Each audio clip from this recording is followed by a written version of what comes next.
சக்தி கொஞ்சம் பதட்டத்தோட தன்னோட நிச்சயதார்த்தத்தை நிறுத்த வேலு வருவாங்கன்னு சொல்லிட்டு வெயிட் பண்ணிக்கிட்டு இருக்காங்க. அதே நேரத்தில் அவங்களுக்கு ஒருவேளை வேலு வராமல் போயிட்டா என்ன பண்ணுறதுன்னு தெரியலன்ற கவலையும் இருக்குது. அதனால அவங்க அழுதுகிட்டே கண்ணாடியை பார்த்துக்கிட்டே நம்ம இப்போ என்ன பண்ணிக்கிட்டு இருக்கோன்ற மாதிரி இருக்க. அப்போ கரெக்டாக அங்கே வந்தவங்க மூலியமா வேலு கண்டிப்பாக இப்போ வர்றதுக்கான வாய்ப்பே இல்லைன்றதையும், ஏன்னா வேலுவை நிவின் கைது பண்ணிட்டாங்கன்ற விஷயத்தையுமே அவங்க தெரிஞ்சுக்கிட்டு அதிர்ச்சி அடைகிறாங்க.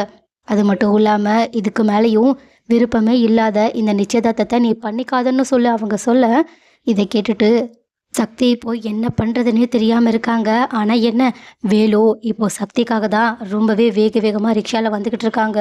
ஸோ கூடிய சீக்கிரம் அவங்க மண்டபத்துக்குமே வரப்போகிறாங்க. ஆனால் என்ன, இந்த விஷயம் தெரியாத சக்தியோ ஒன்று வேலுவுக்காக வெயிட் பண்ணுவாங்களா, அப்படி இல்லைனா தன்னோட முடிவை மாற்றிக்கிட்டு இந்த நிச்சயதார்த்தத்தை வேலு வர்ற வரைக்கும் வெயிட் பண்ணாமல் அவங்களே நிறுத்திடுவாங்களா?